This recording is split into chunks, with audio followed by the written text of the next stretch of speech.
আসসালামু আলাইকুম রহমতুল্লাহি ওয়া বারাকাতুহু।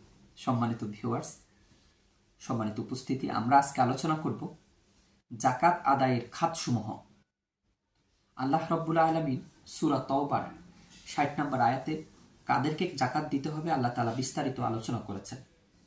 আল্লাহ তাআলা বলেন, ইন্নামাস সাদাকাতু লিল ফুকারাই ওয়াল মাসাকিন ওয়াল আমিলিনা আলাইহা ওয়াল মুআল্লাফাতি কুলুবুহুম ওয়া ফির রিকাব والغارمين وفي سبيل الله وابن السبيل فريضة من الله والله عليم حكيم।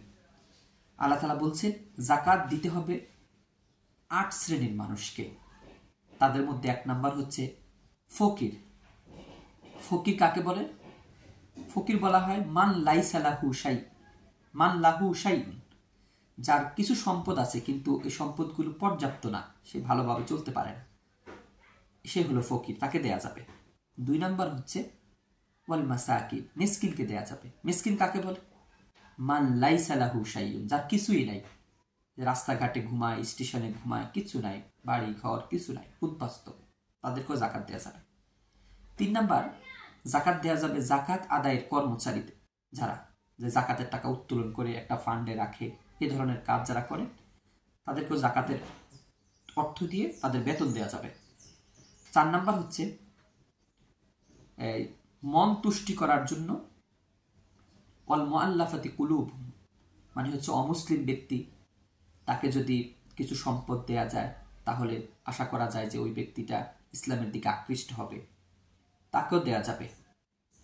আবার এক্ষেত্রে বলা হয় যে যারা মুসলিম, বিভিন্ন ধর্ম থেকে ইসলাম ধর্ম গ্রহণ করেছে, আর্থিক অবস্থা সংকটাপন্ন, বাড়িঘর সব ছেড়ে আসছে, তাদেরকেও যাকাতের অর্থ দেওয়া যেতে পারে। ৫ নম্বর হচ্ছে অফির রিকাব, দাস মুক্তি।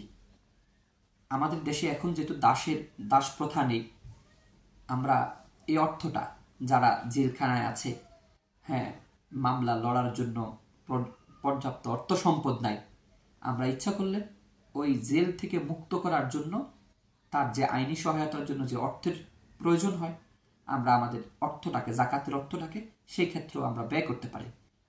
৬ নম্বর হচ্ছে ঋণগ্রস্ত লোকের। একটা মানুষ ব্যাংক থেকে লোন নিছে বা বিভিন্নভাবে, হ্যাঁ, লোন নিয়ে সে ব্যবসা বাণিজ্য করলো, হঠাৎ তার ব্যবসায় ধস নামলো, ব্যবসা প্রতিষ্ঠানটা আগুনে পুড়ে গেল, তাহলে তো সে ঋণগ্রস্ত হয়ে পড়লো কোটি কোটি টাকা, লক্ষ লক্ষ টাকা। ওই ঋণ মুক্ত করার জন্য ওই ব্যক্তিটাকেও যাকাত দেওয়া যাবে। ৭ নম্বর হচ্ছে আল্লাহর রাস্তায়, আল্লাহর রাস্তায় যারা জিহাদ করে, বিভিন্ন দেশের মুজাহিদদেরকেও যাকাতের অর্থ দিয়ে সহযোগিতা করা যাবে। ৮ নাম্বার হচ্ছে মুসাফির ব্যক্তিকে যাকাতের অর্থ দেওয়া যাবে। একজন মুসাফির ব্যক্তি, তার বাড়িতে টাকা পয়সা আছে, বাট সে এক জায়গায় ঘুরতে গেছে, হঠাৎ তার মানিব্যাগটা ছিনতাই হয়ে গেছে, চুরি হয়ে গেছে, আপনি যদি ইচ্ছা করেন ওই ব্যক্তিটাকেও যাকাতের অর্থ দিয়ে তাকে তার বাড়িতে ফিরিয়ে আনার জন্য সহযোগিতা করতে পারেন। এই ৮ শ্রেণীর মানুষকে আমরা যাকাত দিতে পারবো। সুতরাং আমরা চেষ্টা করবো আমাদের যাকাতের অর্থটা যেন আল্লাহ রাব্বুল আলামিন যে ৮টা খাত বর্ণনা করেছেন, সে ৮টা খাতের মধ্যেই প্রপারলি আমরা দিতে পারি। আল্লাহ তাআলা আমাদেরকে তৌফিক দান করুন।